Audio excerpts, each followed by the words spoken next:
« Papa, ces deux enfants qui dorment dans les poubelles me ressemblent, » dit Pierre, en désignant du doigt les petits qui dormaient serrés l'un contre l'autre sur un vieux matelas sur le trottoir. Édouard Fournier s'arrêta et suivit du regard le doigt de son fils de 5 ans. Deux enfants, apparemment du même âge, dormaient recroquevillés entre des sacs poubelles, vêtus de vêtements sales et déchirés, leurs pieds nus et écorchés. Avant de commencer cette histoire émouvante, commentez ci-dessous de quelle ville vous nous regardez et laissez votre pouce bleu pour continuer à nous accompagner. L'homme d'affaires sentit un nœud se former dans sa poitrine en voyant la scène, mais il tenta de tirer la main de Pierre pour continuer à marcher jusqu'à la voiture. Il venait de le chercher à son école privée et, comme tous les vendredis après-midi, ils rentrèrent chez eux en traversant le centre-ville de Paris. C'était un itinéraire qu'Édouard évitait habituellement, préférant toujours passer par les quartiers plus huppés du 16e arrondissement. Mais le trafic intense et un accident sur l'avenue principale les avaient obligés à traverser cette zone plus populaire et délabrée. Les rues étroites étaient remplies de sans-abri, de vendeurs à la sauvette et d'enfants jouant au milieu des ordures accumulées sur les trottoirs. Cependant, l'enfant se dégagea avec une force surprenante et courut vers les petits, ignorant complètement les protestations de son père. Édouard le suivit, inquiet non seulement de la réaction qu'il pourrait avoir en voyant tant de misère de si près, mais aussi des dangers que cette région représentait. Il y avait des rapports constants de vol, de trafic de stupéfiants et de violence. Leurs vêtements chers et la montre en or au poignet en faisaient des cibles faciles. Pierre s'agenouilla près du matelas immonde et observa les visages des deux enfants qui dormèrent profondément, épuisés par la vie dans la rue. L'un avait les cheveux châtains clairs, ondulés et brillants malgré la poussière, tout comme les siens, et l'autre était brun avec la peau légèrement plus foncée. Mais tous deux avaient des traits faciaux très similaires aux siens, les mêmes sourcils arqués et expressifs, le même visage ovale et délicat, et même la même fossette au menton que Pierre avait hérité de sa mère décédée, Pascal. Édouard s'approcha lentement avec une inquiétude croissante qui se transforma rapidement en quelque chose proche de la panique. Il y avait quelque chose de profondément dérangeant dans cette ressemblance, quelque chose qui allait bien au-delà d'une simple coïncidence. C'était comme s'il voyait 3 versions de la même créature à différents moments de sa vie. « Pierre, nous partons tout de suite. Nous ne pouvons pas rester ici, » dit Édouard, essayant de soulever son fils avec fermeté, sans pour autant quitter des yeux les enfants endormis, incapables de détourner le regard de cette vision impossible. « Ils me ressemblent, papa. »« Regarde leurs yeux, » insista Pierre, alors que l'un des petits bougeait lentement et ouvrait les yeux avec difficulté. Encore somnolent, il laissa apparaître 2 yeux verts identiques à ceux de Pierre, non seulement par la couleur, mais aussi par la forme en amande, l'intensité du regard et cet éclat naturel qu'Édouard connaissait si bien. L'enfant fut effrayé de voir des étrangers proches et réveilla rapidement son frère par de légers, mais urgents, tapotements sur l'épaule. Tous deux se levèrent en sursaut, serrés l'un contre l'autre, tremblant visiblement, non seulement de froid, mais par pure peur instinctive. Édouard remarqua qu'ils avaient exactement les mêmes boucles que Pierre, juste avec des nuances différentes, et la même posture corporelle, la même manière de bouger, et même la même façon de respirer lorsqu'ils étaient nerveux. « Ne nous faites pas de mal, s'il vous plaît, » dit celui aux cheveux châtains, se plaçant instinctivement devant son frère cadet, dans un geste protecteur qu'Édouard reconnut immédiatement avec un frisson. C'était exactement la même manière dont Pierre protégeait les camarades plus petits à l'école lorsqu'un tyran essayait de les intimider. Le même mouvement défensif, la même posture courageuse malgré la peur visible. L'homme d'affaires sentit ses jambes trembler violemment et dut s'appuyer contre un mur de briques pour ne pas tomber. La ressemblance entre les 3 enfants était impressionnante, terrifiante, impossible à attribuer au hasard. Chaque geste, chaque expression, chaque mouvement corporel était identique. L'enfant brun ouvrit complètement les yeux et Édouard faillit s'évanouir sur place. C'étaient les mêmes yeux verts perçants de Pierre, mais il y avait quelque chose d'encore plus troublant. L'expression de curiosité mêlée de prudence, la manière particulière de froncer les sourcils lorsqu'il était confus ou effrayé, et même la façon dont il se recroquevillait légèrement en sentant la peur. Tout était exactement pareil à ce qu'il voyait chez son fils quotidiennement. Les 3 avaient la même taille, le même physique mince, et, ensemble, ils semblaient des reflets parfaits dans un miroir fragmenté. Édouard se retint plus fortement contre le mur, sentant le monde tourner autour de lui. « Comment vous appelez-vous » demanda Pierre avec l'innocence de ses 5 ans, s'asseyant sur le sol sale du trottoir, sans se soucier de salir son uniforme d'école coûteux. « Je suis Luc », répondit celui aux cheveux châtains, se détendant en réalisant que cet enfant de son âge ne représentait aucune menace, contrairement aux adultes qui les chassaient habituellement des espaces publics. « Et lui, c'est Mathieu, mon petit frère », ajouta-t-il en désignant tendrement le brun à côté de lui. Édouard sentit le monde tourner encore plus fort, comme si le sol disparaissait sous ses pieds. C'étaient exactement les prénoms que lui et Pascal avaient choisis pour les 2 autres enfants, au cas où la grossesse compliquée résulterait en triplé, des noms notés sur un papier précieusement gardé dans le tiroir de la table de nuit, discutés pendant de longues nuits d'insomnie, des noms qu'il n'avait jamais mentionnés à Pierre ni à personne d'autre après la mort de son épouse. C'était une coïncidence absolument impossible, terrifiante, qui défiait toute logique et raison. « Vous vivez ici dans la rue ?» continua Pierre, conversant avec les enfants comme si c'était la chose la plus naturelle du monde, frôlant la main sale de Luc avec une familiarité qui troubla encore plus Édouard. « Nous n'avons pas de vraie maison, dit Mathieu d'une voix faible et rauque, probablement à force de pleurer ou de demander de l'aide. La tante qui s'occupait de nous a dit qu'elle n'avait plus d'argent pour nous garder et nous a amenés ici à l'aube. Elle a dit que quelqu'un apparaîtrait pour nous aider. » Édouard s'approcha encore plus lentement, essayant désespérément de traiter ce qu'il voyait et entendait sans perdre la raison. Les 3 ne semblaient pas seulement avoir le même âge et les mêmes traits physiques, mais ils partageaient aussi les mêmes gestes automatiques et inconscients. Les 3 se grattaient la tête derrière l'oreille droite, de la même manière quand ils étaient nerveux. Les 3 mordaient la lèvre inférieure au même endroit lorsqu'ils hésitaient avant de parler. Les 3 clignaient des yeux de la même manière lorsqu'ils étaient concentrés. C'étaient de petits détails, imperceptibles pour la plupart des gens, mais dévastateurs pour un père qui connaissait chaque geste de son fils. « Depuis combien de temps êtes-vous ici dans la rue, seul ?» demanda Édouard avec la voix complètement étranglée, s'agenouillant à côté de Pierre sur le sol immonde du trottoir, sans se soucier de son costume coûteux. « 3 jours et 3 nuits, répondit Luc, comptant soigneusement avec ses petits doigts sales, mais avec une précision qui révélait de l'intelligence. Tante Marlène nous a amenés ici à l'aube quand il n'y avait personne dans la rue, et elle a dit qu'elle reviendrait le lendemain avec de la nourriture et des vêtements propres. Mais elle n'est pas revenue jusqu'à présent. » Édouard sentit le sang se glacer dans ses veines, comme si un éclair électrique parcourait tout son corps. Marlène. Ce nom résonna dans son esprit comme un tonnerre assourdissant, réveillant des souvenirs qu'il avait tenté d'enterrer pendant des années.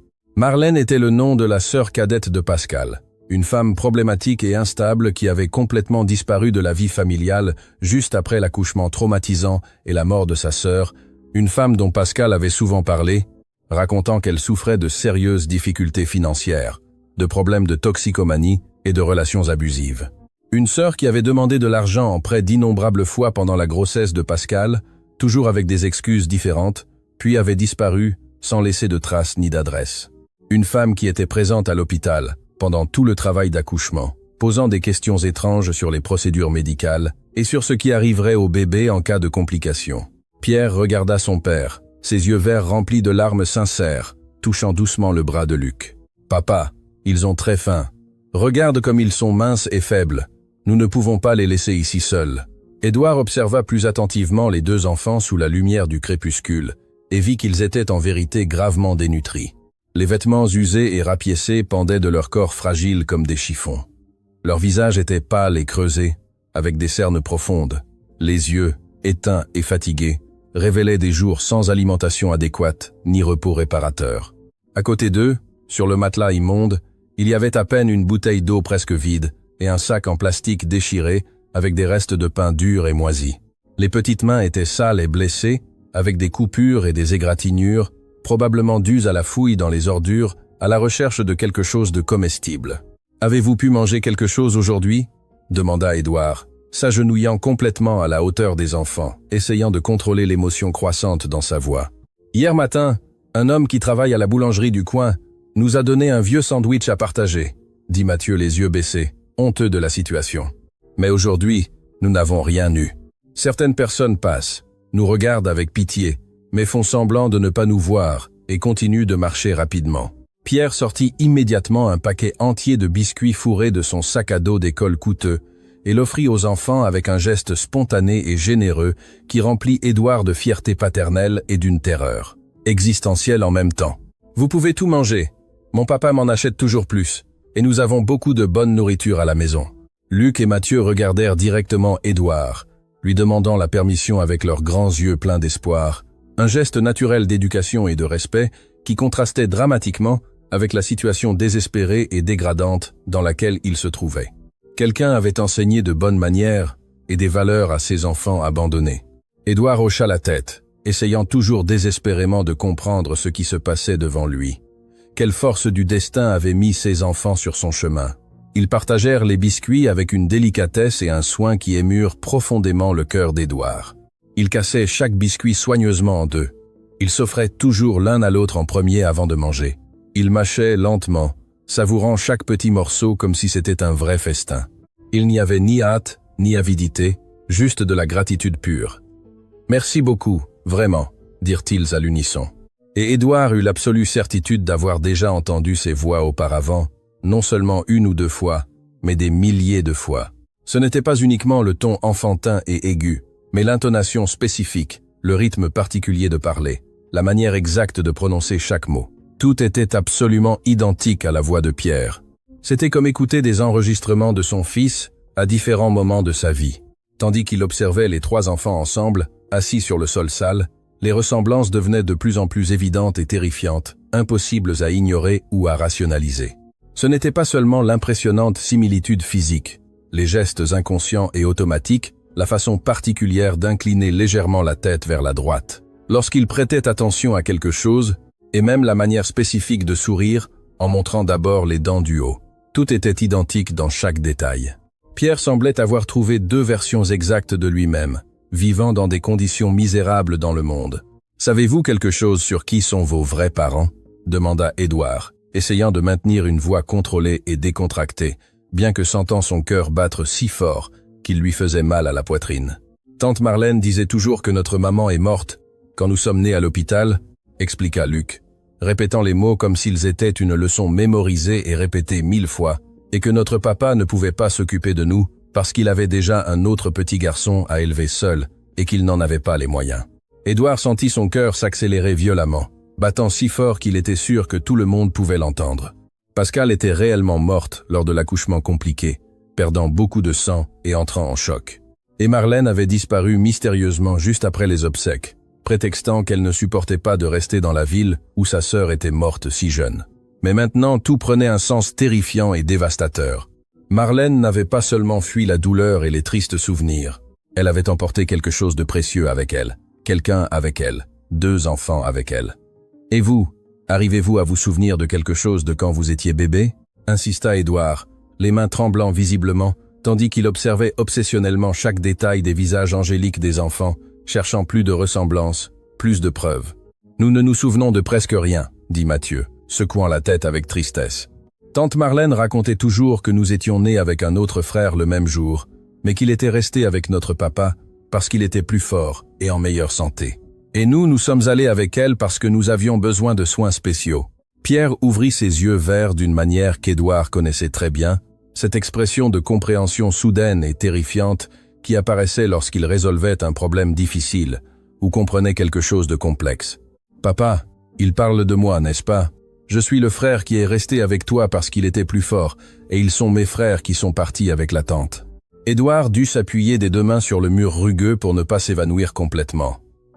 Les pièces du puzzle le plus terrible de sa vie s'assemblaient de manière brutale et définitive devant ses yeux. La grossesse extrêmement compliquée de Pascal, la pression artérielle toujours élevée et les menaces constantes d'accouchement prématuré, le travail d'accouchement traumatisant qui dura plus de 18 heures, les hémorragies graves, les minutes désespérées, pendant lesquelles les médecins luttèrent inlassablement pour sauver la mère et les enfants. Il se souvenait vaguement des médecins parlant sur des tons urgents de complications sérieuses, de décisions médicales difficiles, de sauver qui il était possible de sauver. Il se souvenait de Pascal mourant lentement dans ses bras, murmurant des mots entrecoupés qu'il n'avait pu comprendre à ce moment-là, mais qui prenaient maintenant un sens terrible. Et il se souvenait parfaitement de Marlène, toujours présente à l'hôpital pendant ces jours tendus, toujours nerveuse et agitée, toujours posant des questions détaillées sur les procédures médicales et sur ce qui se passerait exactement avec les enfants en cas de complications graves ou de la mort de la mère. « Luc, Mathieu », dit Édouard avec la voix complètement tremblante et entrecoupée, tandis que les larmes commençaient à couler librement sur son visage sans tenter de le dissimuler. « Aimeriez-vous venir à la maison, prendre une douche chaude et manger quelque chose de bon et nutritif ?» Les 2 enfants se regardèrent avec la méfiance naturelle, et apprise de ceux qui furent contraints par des circonstances cruelles à comprendre de la pire manière possible que tous les adultes n'avaient pas de bonnes intentions envers eux. Ils avaient passé des jours entiers dans les rues dangereuses, exposés à toutes sortes de risques, de violences et d'exploitation. « Vous n'allez pas nous faire de mal après, n'est-ce pas ?» demanda Luc d'une petite voix effrayée qui révélait en même temps une espérance désespérée et une peur pure et irrationnelle. « Jamais, je le promets », répondit Pierre immédiatement, avant même que son père ne puisse ouvrir la bouche, se levant rapidement et tendant ses deux petites mains vers Luc et Mathieu. « Mon papa est très bon et affectueux. Il prend bien soin de moi tous les jours, et il peut prendre soin de vous aussi comme d'une vraie famille. » Édouard observait fasciné la naturalité absolument impressionnante avec laquelle Pierre parlait aux enfants, comme s'il les connaissait intimement depuis des années.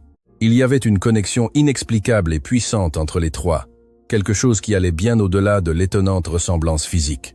C'était comme s'ils se reconnaissaient instinctivement, comme s'il y avait entre eux un lien émotionnel et spirituel qui transcendait complètement la logique et la raison. « D'accord, alors, » dit finalement Mathieu, se levant lentement et prenant avec soin le sac en plastique déchiré avec les quelques objets misérables qu'il possédait dans le monde. « Mais si vous êtes méchants avec nous ou essayez de nous faire du mal, nous savons courir vite et nous cacher. »« Nous ne serons jamais méchants », assura Édouard avec une sincérité absolue, observant avec le cœur serré comment Mathieu rangeait soigneusement les restes de pain moisis dans le sac, bien qu'il sût déjà qu'il mangerait quelque chose d'infiniment meilleur.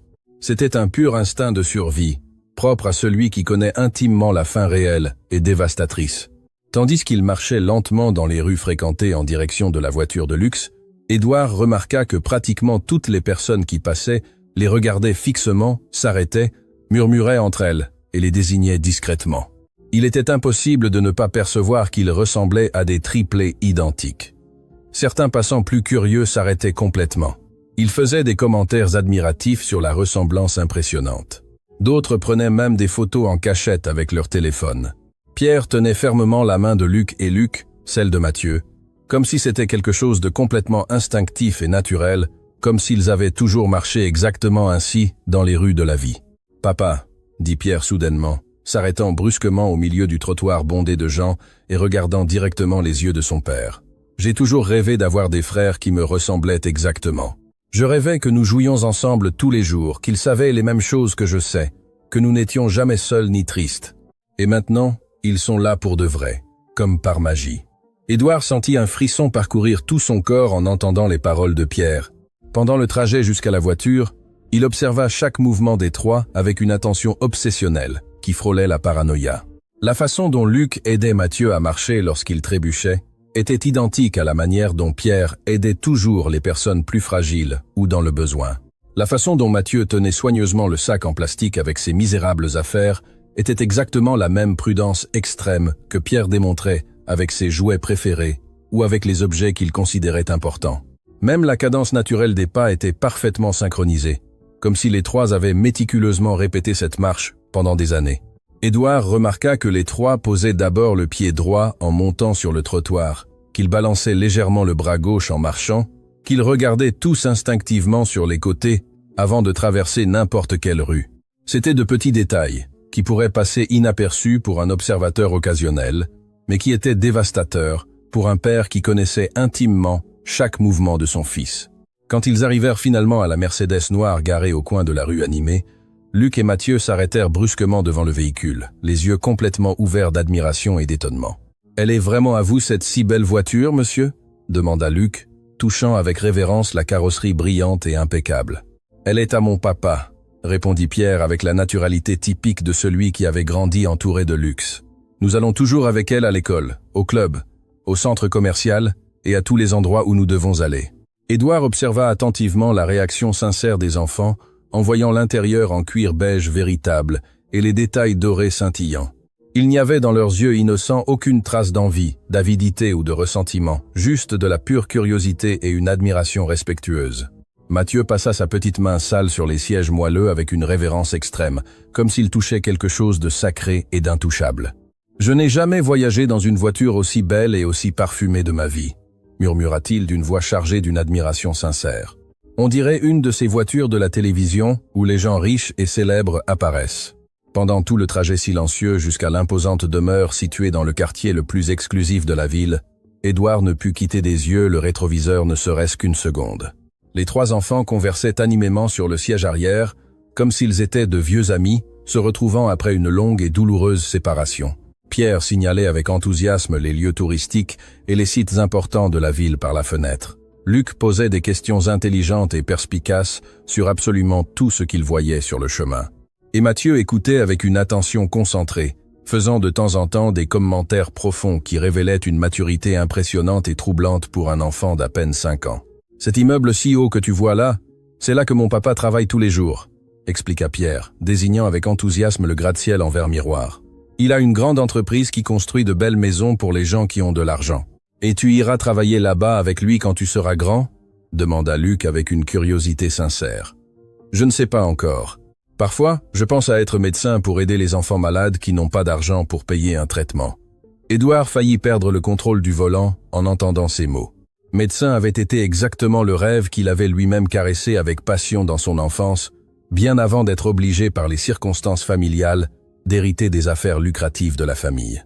C'était un désir ancien et profond qu'il n'avait jamais partagé avec Pierre, car il ne voulait pas influencer de manière artificielle ses futures décisions professionnelles. « Moi aussi, je veux être médecin quand je serai grand », dit Mathieu, soudainement avec une détermination surprenante, pour bien prendre soin des personnes pauvres qui n'ont pas d'argent pour payer des consultations ni des médicaments chers. « Moi, je veux être maître d'école », compléta Luc avec la même conviction, pour leur apprendre à lire, écrire et bien faire des comptes, même s'ils sont pauvres. Les larmes brûlèrent intensément dans les yeux d'Édouard. Les trois enfants avaient des rêves nobles et altruistes, totalement alignés sur les valeurs éthiques et morales qu'il s'était efforcé d'inculquer à Pierre depuis son plus jeune âge. C'était comme s'ils partageaient non seulement l'apparence physique, mais aussi le caractère, les principes et même les rêves les plus profonds. Quand ils arrivèrent finalement à la majestueuse demeure, avec ses vastes jardins parfaitement entretenus et son architecture classique imposante, Luc et Mathieu restèrent complètement paralysés à l'entrée principale. La maison de 3 étages, avec ses énormes colonnes blanches et ses baies vitrées étincelantes, ressemblait à un véritable palais royal aux yeux de 2 enfants qui avaient dormi tant de nuits à la belle étoile dans les rues dangereuses de la ville. « Vous vivez vraiment ici dans cette maison gigantesque ?» demanda Mathieu d'une voix presque inaudible par l'étonnement. « Elle est très grande et belle. Elle doit avoir une centaine de pièces différentes. Elle a 22 chambres au total, » corrigea Pierre avec un sourire fier et innocent. « Mais en réalité, nous n'en utilisons que quelques-unes. Le reste toujours fermé parce que c'est trop grand pour seulement 2 personnes. » Rose Dubois, la gouvernante expérimentée qui prenait soin de la maison avec dévouement depuis exactement 15 ans, apparut immédiatement à la porte principale, avec son allure toujours élégante et son professionnalisme impeccable. En voyant Édouard arriver inopinément avec 3 enfants absolument identiques, son expression passa de l'intérêt à la commotion totale. Elle connaissait Pierre intimement depuis qu'il était nouveau-né, et la ressemblance physique était si incroyable qu'elle laissa tomber bruyamment les lourdes clés qu'elle tenait à la main. « Mon Dieu, béni soit-il » murmura-t-elle à voix basse, se signant rapidement 3 fois de suite. « Monsieur Édouard, quelle est cette histoire impossible? Comment peut-il exister 3 pierres identiques? »« Rose, je t'expliquerai tout calmement plus tard, » dit Édouard, entrant précipitamment dans la maison avec les 3 enfants. « Pour l'instant, j'ai besoin urgemment que tu prépares un bain bien chaud pour Luc et Mathieu, et quelque chose de nutritif et de bon, pour qu'ils mangent en abondance. » La femme, encore complètement déconcertée par cette situation surréaliste, retrouva aussitôt son instinct maternel et protecteur. Elle observa avec une compassion sincère et une préoccupation pratique les 2 enfants visiblement dénutris. « Ces petits ont besoin d'urgence d'une attention médicale spécialisée, monsieur Édouard. Ils sont très minces, pâles et pleins de blessures. On dirait qu'ils n'ont pas bien mangé depuis des semaines. » Édouard hocha la tête en silence, bien que son esprit fût concentré sur des questions beaucoup plus urgentes et complexes. Il avait désespérément besoin de confirmer ses soupçons croissants avant de prendre toute décision définitive qui pourrait affecter l'avenir de tous. Tandis que Rose conduisait avec soin Luc et Mathieu vers la salle de bain spacieuse du rez-de-chaussée, Pierre resta pensif à côté de son père dans le salon luxueux, fixant la fenêtre vers l'endroit où ses possibles frères se baignaient. « Papa, ils sont mes vrais frères, n'est-ce pas ?» demanda-t-il avec le sérieux de celui qui connaissait déjà instinctivement la réponse. Édouard s'agenouilla devant son fils, prit tendrement ses petites épaules et le regarda directement dans ses yeux verts brillants. « Pierre, Il est très possible que oui, mon fils, mais j'ai besoin d'une certitude scientifique absolue avant de dire quelque chose de définitif. Je suis déjà complètement sûr, affirma Pierre avec une conviction inébranlable, portant sa petite main à sa poitrine. Je le sens ici, à l'intérieur. C'est comme si une partie très importante de moi, qui avait toujours manqué, était enfin rentrée à la maison. Édouard le serra fort dans ses bras, essayant de contenir l'avalanche d'émotions qui menaçait de déborder complètement. L'intuition pure de Pierre coïncidait parfaitement avec toutes les évidences qui s'accumulaient, mais il avait besoin de preuves scientifiques irréfutables avant d'accepter une réalité si percutante et transformatrice. Quand Luc et Mathieu sortirent finalement du long bain, vêtus de vêtements propres de Pierre, qui leur allaient parfaitement dans chaque détail, la ressemblance physique fut encore plus évidente et choquante. Avec les cheveux propres, brillants et soigneusement peignés, et les visages angéliques libérés de la saleté des rues, les trois enfants semblaient des reflets identiques dans des miroirs parfaits. Il était impossible de distinguer des différences significatives entre eux, sauf par les nuances légèrement distinctes de leurs cheveux. Rose apparut alors avec un grand plateau rempli de sandwichs nutritifs, de fruits frais variés, de lait entier froid et de biscuits faits maison encore chauds. Les enfants commencèrent à manger avec une éducation impeccable, mais Édouard remarqua avec le cœur serré comment ils dévoraient absolument tout avec une vitesse désespérée, l'instinct primitif de la faim chronique étant toujours présent et dominant. « Doucement, mes petits anges », dit Rose avec une affection maternelle sincère. « Il y a beaucoup plus de nourriture délicieuse dans la cuisine. Vous n'avez pas besoin d'être pressés. Vous pouvez manger tout ce que vous voulez. »« Pardon, Madame Rose, » dit Luc, honteux, s'arrêtant immédiatement. « C'est que ça fait très longtemps que nous n'avons pas bien mangé. Nous avons oublié comment nous comporter. Tu n'as pas besoin de t'excuser, mon cher enfant. Mangez tranquillement et calmement. Cette maison est désormais la vôtre aussi. » Édouard profita stratégiquement de ce moment de calme pour faire quelques appels téléphoniques extrêmement urgents et importants. Il contacta d'abord son médecin personnel de confiance, le docteur Henri Lambert, pédiatre renommé et respecté, qui suivait Pierre attentivement depuis sa naissance et connaissait tout l'historique médical de la famille. « Docteur Henri, j'ai besoin d'une faveur personnelle très urgente.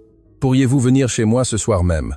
C'est une situation médicale très délicate qui implique des enfants. » « Bien sûr, Édouard. Est-ce qu'il est arrivé quelque chose de grave à Pierre? » « Pierre est parfaitement en bonne santé. Mais j'ai urgemment besoin de tests ADN détaillés sur 3 enfants, y compris lui. » Il y eut une longue pause significative de l'autre côté de la ligne. ADN. « Édouard, quelle est cette situation si compliquée? Je préfère tout expliquer personnellement quand vous arriverez. Pouvez-vous apporter le kit complet pour le prélèvement de matériel? » « Oui, sans problème. Je serai là dans maximum 2 heures. » Le deuxième appel fut adressé à son avocat personnel de confiance, Maître Robert Moreau, spécialiste reconnu en droit de la famille et questions de garde d'enfants. « Robert, j'ai urgemment besoin de votre aide spécialisée pour une affaire familiale extrêmement délicate. » « Que s'est-il passé, Édouard? » « Il est possible que j'aie 2 autres enfants biologiques en plus de Pierre. Des enfants qui ont été, disons, séparés de lui de manière irrégulière au moment de la naissance. » « Comment ça, séparés irrégulièrement? » « Édouard, vous me laissez très inquiet et confus. C'est une longue histoire compliquée. J'ai urgemment besoin de savoir quels sont mes droits légaux en tant que père biologique et comment je dois procéder correctement. J'irai demain matin tôt.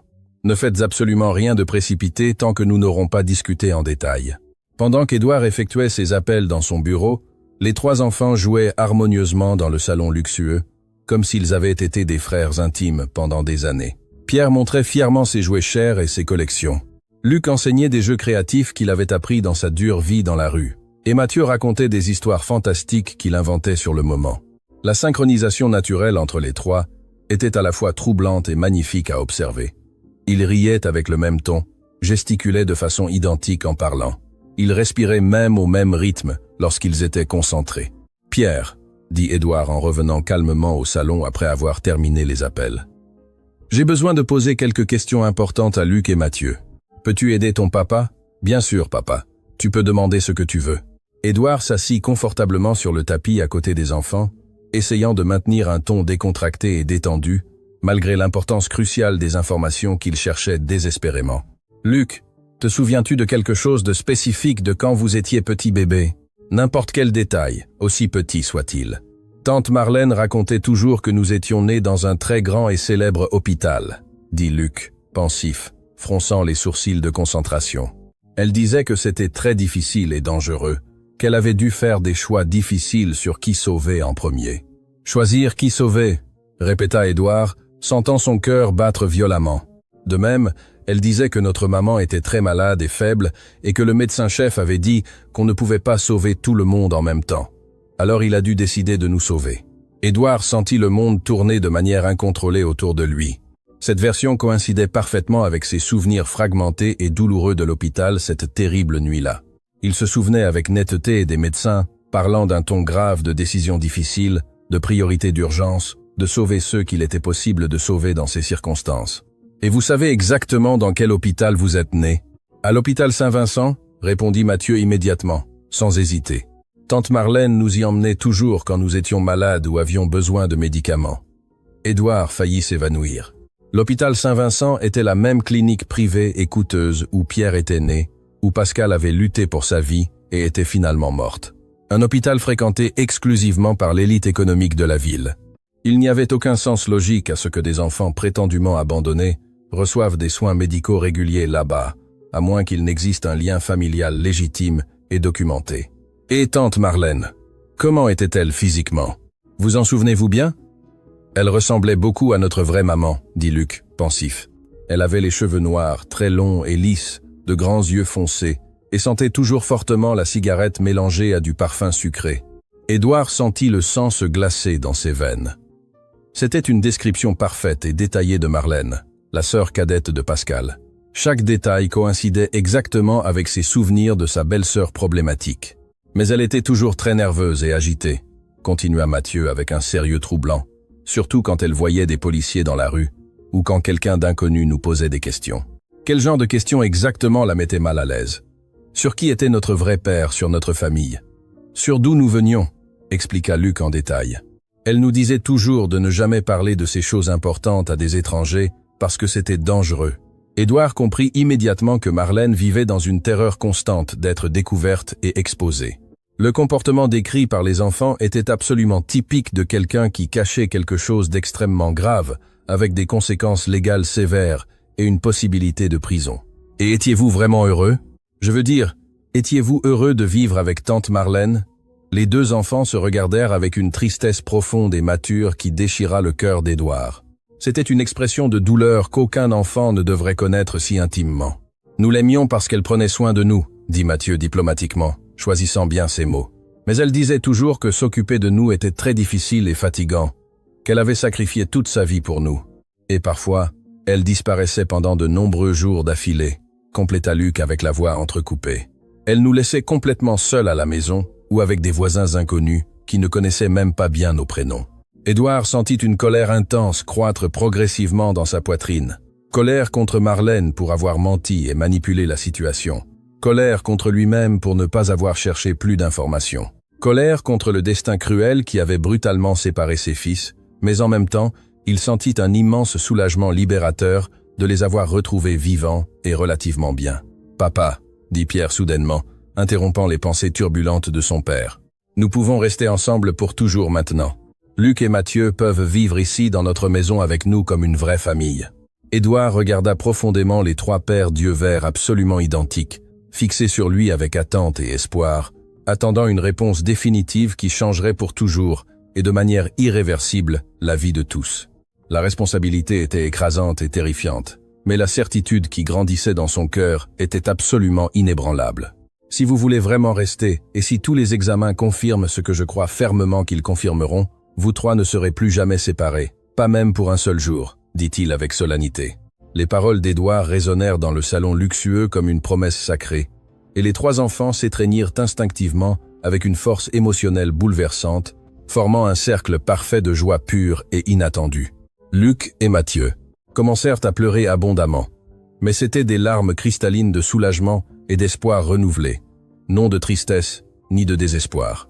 Pierre prit les petites mains des deux avec une fermeté protectrice, comme s'il voulait garantir physiquement qu'ils ne se sépareraient plus jamais, comme s'il pouvait empêcher le destin cruel de les écarter à nouveau. Édouard contempla cette scène émouvante, le cœur littéralement débordé par des émotions contradictoires et submergentes. D'un côté, il ressentait un bonheur indescriptible d'avoir retrouvé les fils qu'il croyait perdus pour toujours depuis le moment traumatisant de l'accouchement. De l'autre, une anxiété croissante et paralysante l'envahissait. Comment expliquer cette situation impossible au monde extérieur, à la société conservatrice, aux autorités compétentes? Comment justifier l'apparition soudaine de 2 enfants identiques à son fils? Comment prouver qu'il n'y avait aucune irrégularité ou délit derrière tout cela? À cet instant, Rose apparut silencieusement à la porte élégante du salon, portant soigneusement plus de nourriture nutritive sur un plateau en argent. Elle s'arrêta net en voyant les 3 enfants enlacés sur le sol de marbre, et ses yeux expérimentés se remplirent de larmes de compréhension et de tendresse maternelle. « Monsieur Édouard, dit-elle, la voix entrecoupée par l'émotion. Pendant toutes ces longues années de travail dévoué dans cette maison, je n'ai jamais vu Pierre aussi sincèrement heureux et complet. C'est comme s'il avait enfin trouvé une partie fondamentale de lui-même qu'il ne savait même pas consciemment avoir perdue. Rose, vous pouvez rester vous occuper d'eux avec affection pendant que j'attends anxieusement l'arrivée du médecin. J'ai urgemment besoin de faire des appels très importants. Bien sûr, monsieur Édouard, je prendrai soin des 3 comme s'ils étaient mes propres petits-enfants. Édouard monta lentement vers le bureau élégant du premier étage. Mais avant d'y arriver, il entendit des rires mélodieux qui venaient du salon principal. C'était un son pur et cristallin qu'il n'avait jamais entendu de toute sa vie. Pierre riant d'une joie pleine, sans réserve ni mélancolie. Pendant les 5 années de vie de son fils bien-aimé, Édouard avait toujours perçu une certaine tristesse inexplicable chez l'enfant, comme si quelque chose d'essentiel manquait éternellement dans son existence. Maintenant, en entendant ce rire spontané et authentique, il comprit avec une clarté absolue que Pierre avait toujours ressenti au plus profond l'absence douloureuse de ses frères, même s'il ne savait pas consciemment leur existence réelle. Dans le silence ordonné du bureau, Édouard alluma l'ordinateur moderne et commença à enquêter méticuleusement sur tout ce qui était possible concernant Marlène Santos, la sœur problématique de Pascal. Il trouva des registres détaillés de changements constants de domicile, quelques annotations policières pour de petits délits et un historique très préoccupant d'instabilité financière chronique. Mais ce qui l'impressionna le plus fut de découvrir que, mystérieusement, Marlène avait reçu une somme très significative d'argent provenant d'une source non identifiée exactement à l'époque précise de la naissance traumatique des enfants.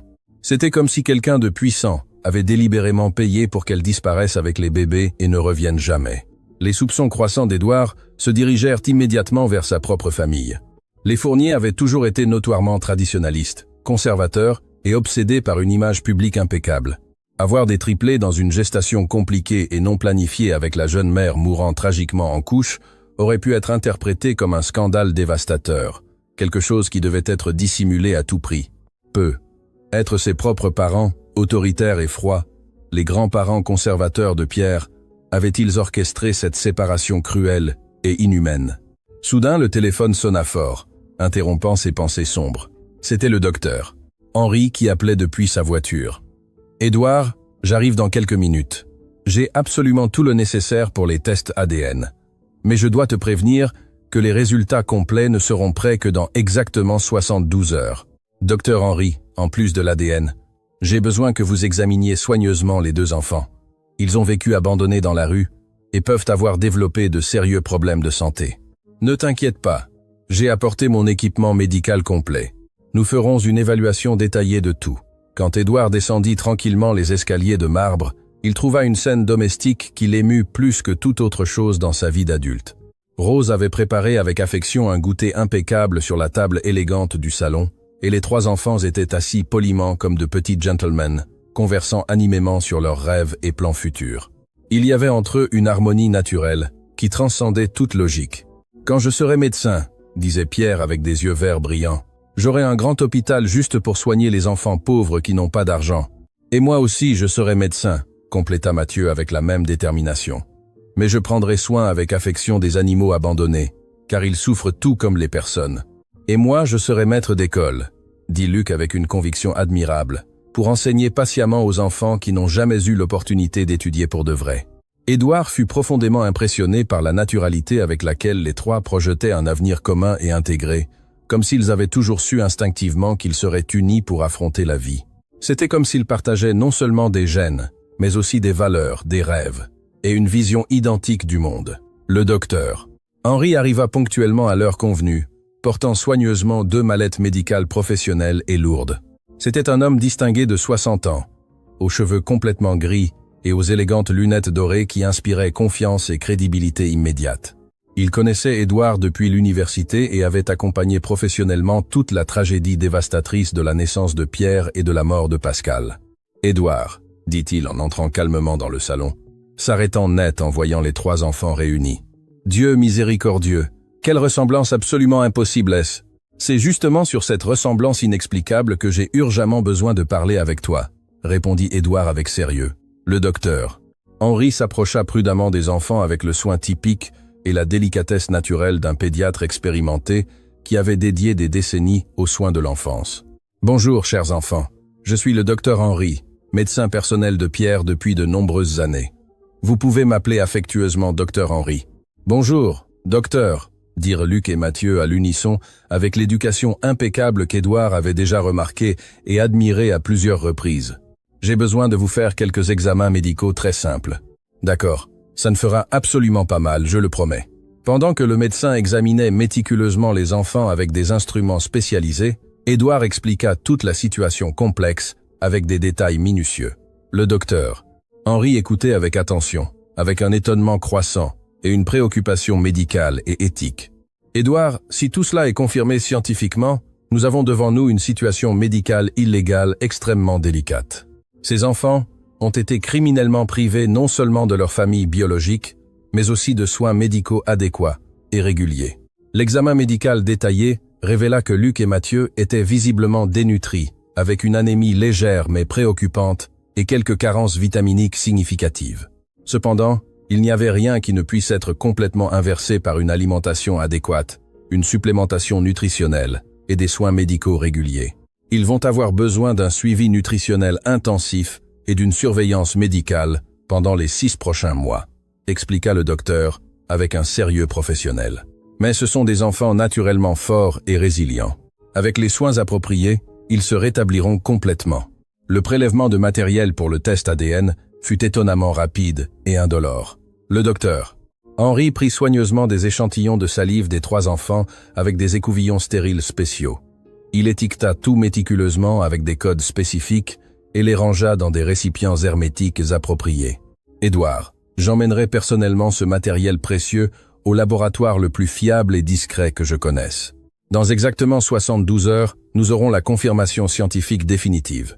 Après le départ du médecin de confiance, Édouard réunit tranquillement les 3 enfants dans le salon confortable pour une conversation sérieuse et importante. Les enfants, j'ai besoin de vous expliquer quelque chose de très important pour que vous compreniez bien. Il existe la possibilité réelle que vous soyez frères biologiques, mais nous devons attendre patiemment qu'un examen scientifique le confirme officiellement. Nous savons déjà avec une certitude absolue que nous sommes frères, dit Pierre avec une conviction inébranlable. Il n'y a besoin d'aucun examen scientifique pour confirmer ce que nous ressentons déjà. Je le sais parfaitement, mon fils. Mais les adultes et les autorités ont besoin de preuves scientifiques irréfutables pour prendre des décisions légales importantes. Et si l'examen dit que nous sommes vraiment frères ? Demanda Luc avec une anxiété visible. Allons-nous pouvoir rester ici dans cette maison pour toujours ? Si le résultat est positif, vous 3 ne serez plus jamais séparés, pas même un seul jour. C'est ma promesse la plus sacrée. Mathieu, qui était resté pensif et silencieux pendant toute la conversation, parla finalement d'une voix petite mais ferme. « Monsieur Édouard, pouvons-nous vous appeler papa pour de vrai ?» La question innocente fut comme un coup émotionnel dans l'estomac d'Édouard. Pendant exactement 5 années solitaires, seul Pierre l'avait appelé papa. Entendre ce mot sacré de la bouche d'un enfant qu'il avait connu il y a à peine quelques heures réveilla des sentiments profonds qu'il ne savait même pas exister dans son cœur. « Vous pouvez m'appeler exactement comme vous vous sentez le plus à l'aise, » répondit-il avec la voix brisée par l'émotion. « Alors vous êtes déjà notre papa à partir de maintenant, » dit Luc avec une simplicité émouvante. « Et nous ne serons plus jamais seuls ni abandonnés. » Cette nuit spéciale et transformatrice, Édouard installa soigneusement Luc et Mathieu dans des chambres luxueuses contiguës à celles de Pierre, mais les 3 enfants insistèrent catégoriquement pour dormir tous ensemble dans la chambre familiale de Pierre. « Nous avons dormi séparés toute notre vie, » expliqua Pierre avec un sérieux émouvant. « Maintenant, nous voulons être bien serrés pour rattraper le temps perdu. » Édouard accepta immédiatement, profondément ému par le besoin instinctif qu'ils avaient de rester physiquement proches après des années de séparation forcée. Il plaça des matelas supplémentaires sur le sol de la chambre de Pierre et organisa une sorte de campement familial confortable. Pendant que les enfants se préparaient tranquillement à dormir, Rose s'approcha discrètement d'Édouard avec une expression sérieuse. « Monsieur Édouard, puis-je vous dire quelque chose d'important ?»« Bien sûr, Rose, parlez librement. J'ai travaillé avec dévouement avec des enfants pendant plus de 30 ans de ma vie. J'ai vu beaucoup de situations différentes et complexes. Mais ce qui s'est passé aujourd'hui ici dans cette maison était l'œuvre de Dieu. Ces enfants se sont reconnus d'une manière qui n'a pas d'explication humaine possible. Vous croyez vraiment qu'ils sont sincèrement frères? Monsieur Édouard, je n'ai absolument pas besoin d'un test ADN pour en être sûr. Il suffit d'observer attentivement comment ils se comportent ensemble naturellement. Ils sont comme 3 pièces parfaites d'un puzzle qui se sont finalement emboîtées au bon endroit. Avant d'aller dormir, Édouard se rendit tranquillement dans la chambre des enfants pour leur souhaiter bonne nuit avec affection. Il trouva les 3 allongés côte à côte sur les matelas, avec Pierre stratégiquement au milieu, tenant fermement les mains de Luc et Mathieu comme un protecteur naturel. « Papa », murmura Pierre dans l'obscurité, « merci beaucoup d'avoir trouvé mes frères perdus. »« Merci de nous avoir recueillis dans la rue », murmura Luc avec une gratitude infinie. « Merci de ne pas nous avoir chassés », ajouta Mathieu avec la voix pleine d'émotion. Édouard embrassa délicatement le front des 3 enfants, ressentant une plénitude émotionnelle et spirituelle qu'il n'avait jamais expérimentée de toute sa vie d'adulte. « Bonne nuit, mes fils bien-aimés. Dormez tranquille et en sécurité. Papa est là pour veiller sur vous pour toujours. » Plus tard, complètement seul dans sa chambre silencieuse, Édouard appela avec détermination sa mère, Madame Hélène Fournier, la matriarche autoritaire de la famille traditionnelle. « Maman, j'ai urgemment besoin de te raconter quelque chose d'extrêmement important. Que se passe-t-il maintenant, Édouard? Est-ce qu'il est arrivé quelque chose de grave à Pierre? Pierre est parfaitement bien, mais aujourd'hui, j'ai trouvé 2 enfants abandonnés qui pourraient être mes fils biologiques. » Il y eut un long silence significatif de l'autre côté de la ligne. « Comment ça exactement, Édouard? » 2 enfants absolument identiques à Pierre. Je crois fermement que ce sont les autres bébés qui sont nés avec lui cette nuit terrible. Édouard, tu délires complètement. Pierre a toujours été fils unique. Il n'y a absolument pas eu d'autres bébés à l'accouchement. Maman, je me souviens clairement de fragments confus de cet accouchement traumatique. Je me souviens des médecins parlant avec urgence de décisions difficiles, de sauver qui il était humainement possible. Et ces enfants connaissent des détails intimes qu'ils ne pourraient connaître que s'ils étaient vraiment nés dans cet hôpital spécifique ce jour exact. C'est complètement impossible et absurde. S'il y avait eu d'autres bébés, je l'aurais su. Tu le savais parfaitement, maman. Maintenant, j'en ai l'absolue certitude et je veux savoir immédiatement ce qui est arrivé exactement à mes fils disparus. Le silence qui suivit fut assourdissant et chargé de tension. Édouard put entendre clairement la respiration lourde et irrégulière de sa mère de l'autre côté de la ligne. « Édouard, viens demain matin tôt à la maison. Nous avons urgemment besoin de parler en personne de tout cela. Pourquoi ne peux-tu pas me le dire maintenant ? Parce que c'est une conversation extrêmement délicate qui doit se faire face à face et amène les enfants avec toi. J'ai besoin de les voir de mes propres yeux. » En raccrochant le téléphone, les mains tremblantes, Édouard resta éveillé toute la nuit, fixant la large fenêtre et pensant obsessionnellement à tout ce qui s'était passé en ce jour absolument extraordinaire et transformateur. En moins de 12 heures intenses, sa vie avait changé complètement et irréversiblement. De père solitaire d'un fils unique, il était passé à père dévoué de triplés. D'homme avec une petite famille contrôlée, il était devenu responsable de 3 enfants qui avaient désespérément besoin de soins, d'amour inconditionnel et de protection permanente. Mais le plus douloureux de tout était d'avoir découvert que pendant 5 longues années, il avait vécu un mensonge élaboré et cruel. Ses 2 autres fils biologiques n'étaient pas morts en couche comme il l'avait toujours cru sincèrement. Ils avaient été délibérément écartés, cachés criminellement et élevés loin de lui pour des raisons sinistres qu'il ne comprenait pas encore totalement. Par la fenêtre silencieuse, Édouard put voir le premier rayon doré de soleil naissant majestueusement à l'horizon.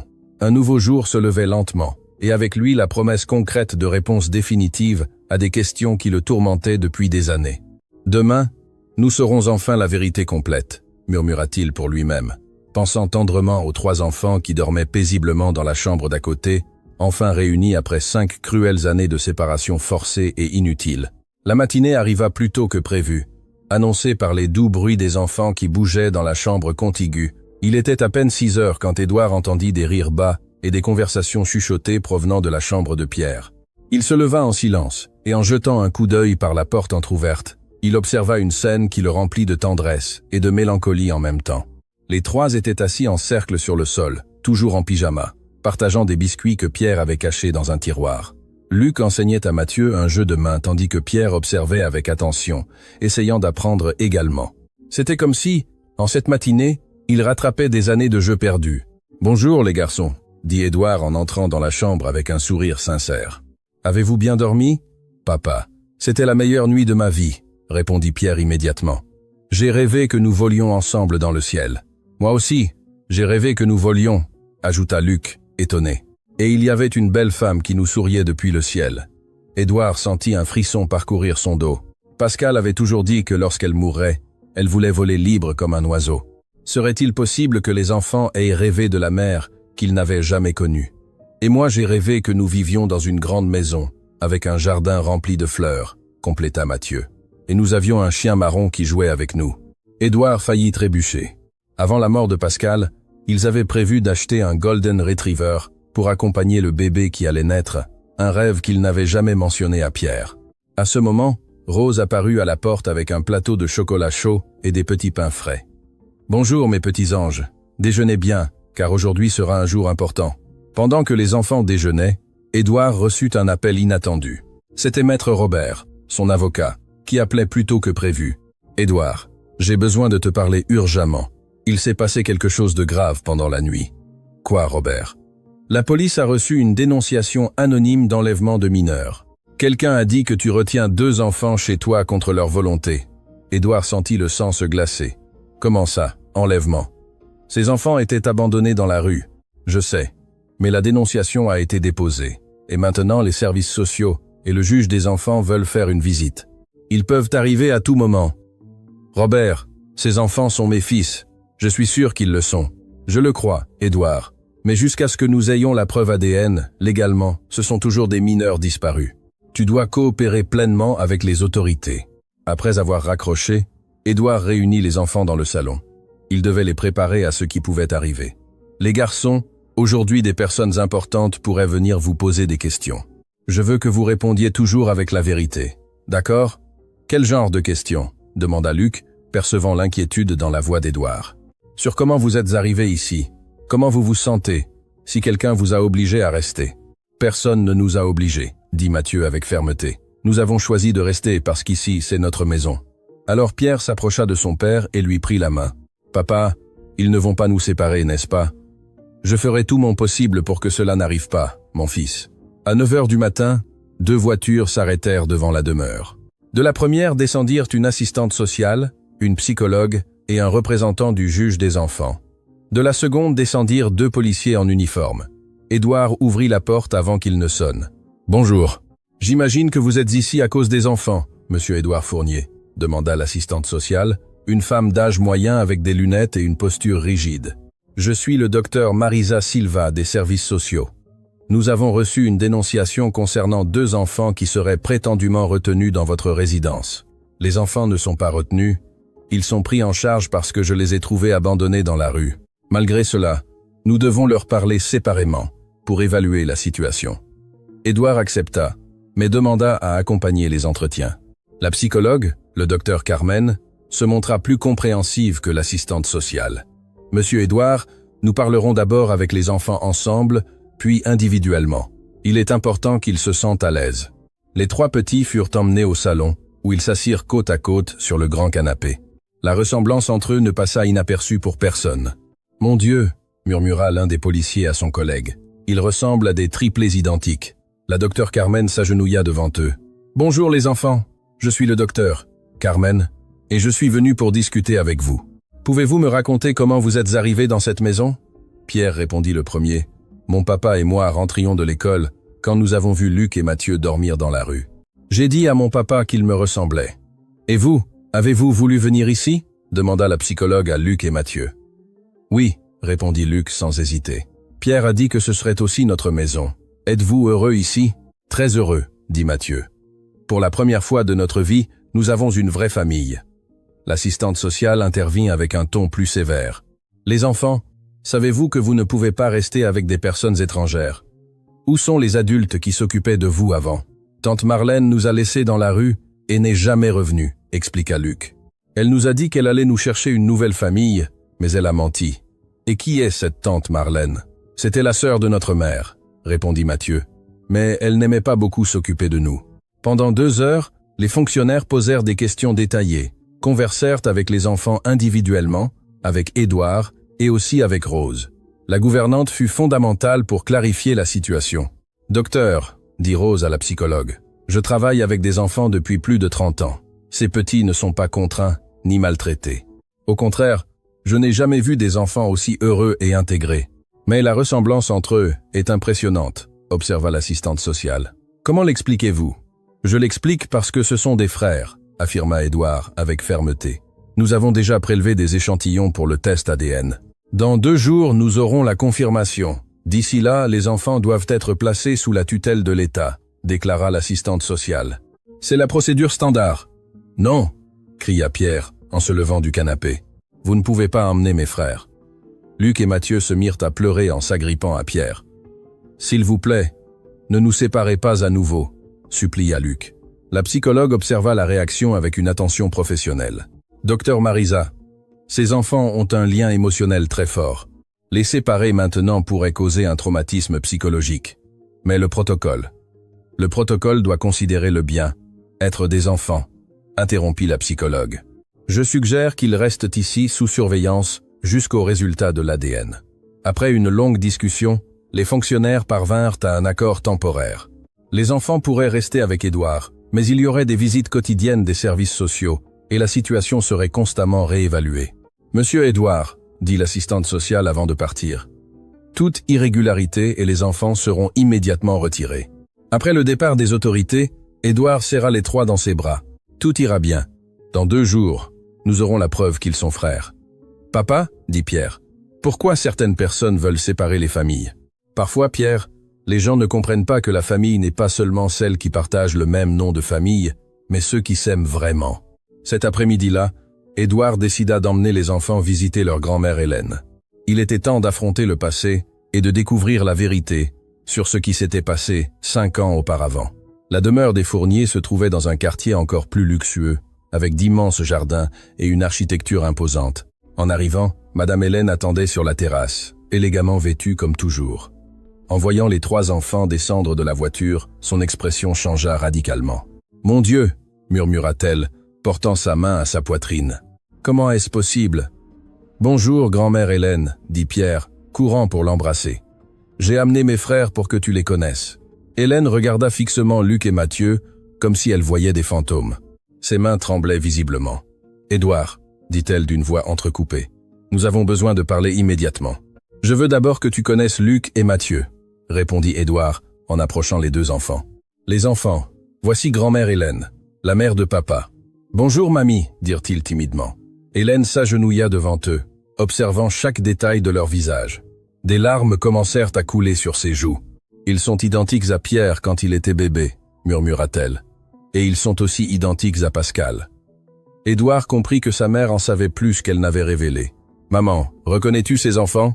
Hélène se leva lentement en essuyant ses larmes. « Édouard, envoie les enfants jouer dans le jardin. Nous avons besoin de parler de choses qu'ils ne doivent pas encore entendre. Les enfants, allez jouer dehors. Rose va vous accompagner. » Quand les petits sortirent, Hélène s'assit lourdement dans un fauteuil. « Édouard, assieds-toi. Ce que je vais te raconter va changer tout ce que tu crois sur cette terrible nuit. » Édouard s'installa face à sa mère, prêt à entendre ce qu'il soupçonnait depuis des années. « Maman, je veux savoir exactement ce qui s'est passé à l'hôpital. Édouard, tu dois comprendre le contexte. Pascal était en train de mourir. Il y avait 3 bébés prématurés, et les médecins ont dit qu'ils ne pourraient pas tous les sauver. Continue.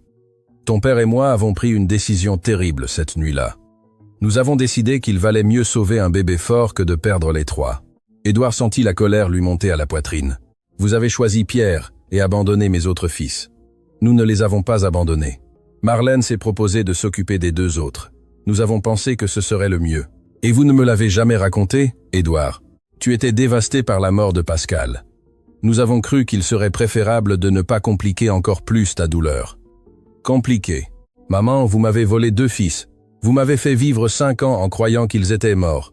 Hélène commença à pleurer. Édouard, pardon. Nous pensions que nous faisions ce qu'il y avait de mieux pour tout le monde. Le mieux ? Et où était Marlène toutes ces années? Pourquoi a-t-elle abandonné les enfants? Marlène. Marlène a développé des problèmes de drogue. Il y a 2 ans, nous avons perdu tout contact avec elle. Édouard se leva, marchant dans le salon avec une rage croissante. Vous avez détruit la vie de ces enfants. Ils auraient pu grandir avec moi, avec amour et soin. Édouard. C'était une décision prise dans le désespoir. C'était une décision criminelle. Édouard s'arrêta devant sa mère. Maintenant, je veux que tu m'aides à réparer cette situation. Je veux tous les documents, tous les papiers liés à la naissance des 3. Hélène hocha la tête en pleurant. Édouard, il y a autre chose que tu dois savoir. Quoi d'autre? Les bébés ne sont pas seulement nés prématurés. Ils sont nés avec une condition génétique rare qui pourrait leur causer des problèmes de santé à l'avenir. Édouard frissonna. Quel genre de problème? Des problèmes cardiaques. Les 3 pourraient avoir besoin d'une chirurgie corrective lorsqu'ils seront plus grands. Et vous avez aussi caché ça? Les médecins ont dit que Pierre allait bien pour l'instant et les 2 autres. Vous avez préféré qu'il meure loin de moi. Hélène ne put répondre. Édouard sortit du salon et alla chercher les enfants dans le jardin. Il trouva les 3 jouant joyeusement avec Rose, complètement étrangers à la conversation traumatisante qui avait eu lieu. Les enfants, rentrons à la maison, dit Édouard, essayant de contrôler son émotion. On a connu grand-mère? Demanda Pierre. Et elle vous aime beaucoup comme moi. En chemin vers la maison, Pierre réalisa que son père était inquiet. Papa, grand-mère Hélène a dit quelque chose de triste. Édouard prit une profonde inspiration avant de répondre. Pierre, parfois les adultes commettent de très graves erreurs en essayant de protéger ceux qu'ils aiment. Grand-mère a commis une erreur il y a très longtemps, mais maintenant nous allons tout arranger et nous resterons ensemble pour toujours, mon fils. Rien ni personne ne vous séparera à nouveau. Cette nuit-là, pendant que les enfants dormaient, Édouard reçut un appel inattendu. C'était le docteur Henry. « Édouard, j'ai urgemment besoin de te parler. C'est à propos des examens des enfants. Y a-t-il un problème, Henry?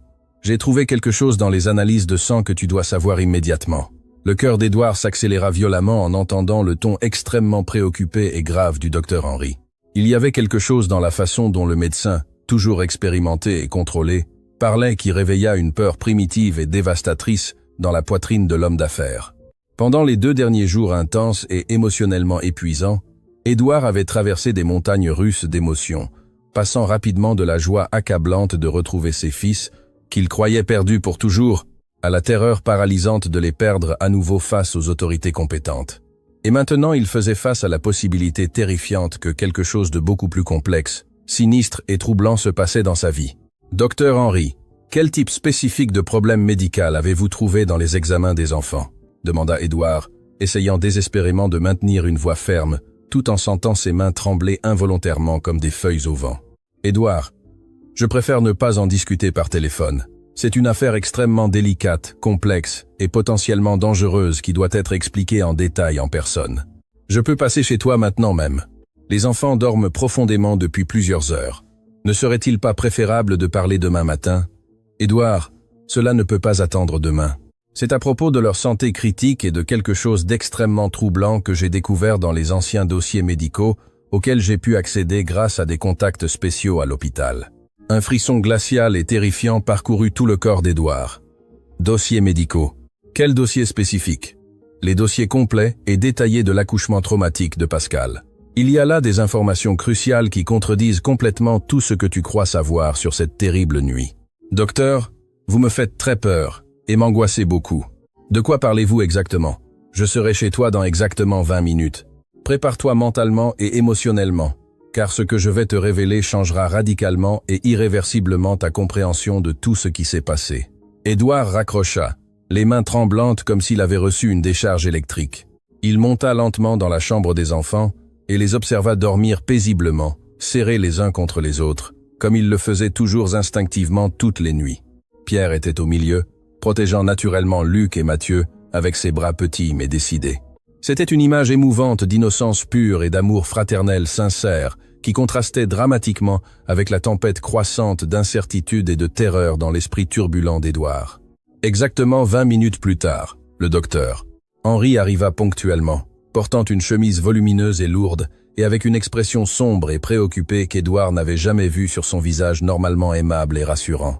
Il y avait quelque chose de profondément inquiétant dans la posture du docteur, une tension palpable qui mit Édouard en alerte maximale. « Édouard, Allons immédiatement à ton bureau privé. Nous avons besoin d'une intimité totale pour cette conversation extrêmement délicate. Dans le bureau silencieux et isolé, le docteur.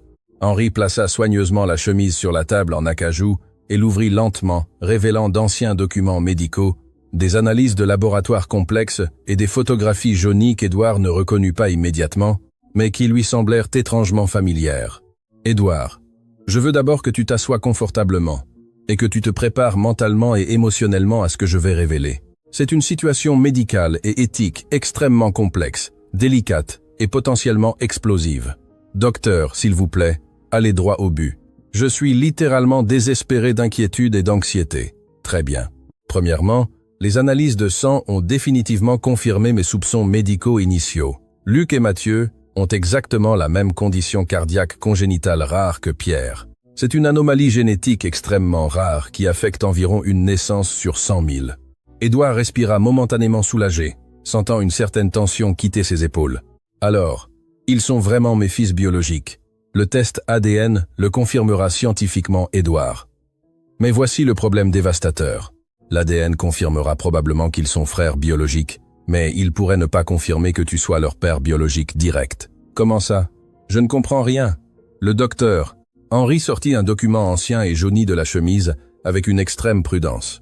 Ceci est le rapport médical complet et détaillé de l'accouchement traumatique de Pascal, auquel j'ai pu accéder grâce à des contacts spéciaux et confidentiels à l'hôpital. Édouard, cette terrible nuit a été beaucoup plus compliquée et troublante que ce dont tu te souviens ou ce qu'on t'a fait croire. Expliquez mieux, s'il vous plaît. Pascal n'a pas eu de triplé naturel, elle n'était naturellement enceinte que de Pierre. Mais pendant le travail d'accouchement prolongé et douloureux, une urgence médicale grave et inexplicable s'est produite. Elle a commencé à avoir des convulsions violentes et une hémorragie interne massive que les médecins ne pouvaient pas contrôler adéquatement. Édouard se pencha en avant, écoutant obsessionnellement chaque mot crucial. Les médecins expérimentés ont réalisé une césarienne d'urgence pour sauver Pierre et tenté désespérément de sauver Pascal, mais pendant la chirurgie, ils ont découvert quelque chose de complètement inattendu et scientifiquement troublant. Qu'ont-ils découvert exactement, docteur? Il y avait 2 autres enfants développés dans l'utérus de Pascal, mais ils n'étaient pas biologiquement les siens.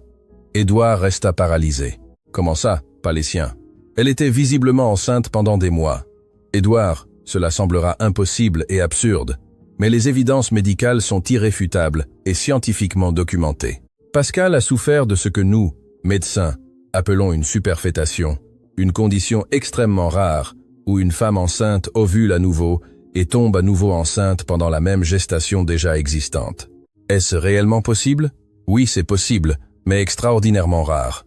Cela se produit lorsqu'une femme ovule pendant une grossesse déjà établie et a des relations sexuelles avec un autre homme ou par intervention artificielle. Édouard sentit le monde s'écrouler autour de lui. Vous êtes en train de me dire directement que Pascal m'a trompé avec un autre homme, pas nécessairement une trahison volontaire. Il existe une autre possibilité encore plus troublante. Le docteur. Henri sortit soigneusement des photographies médicales détaillées de la chemise.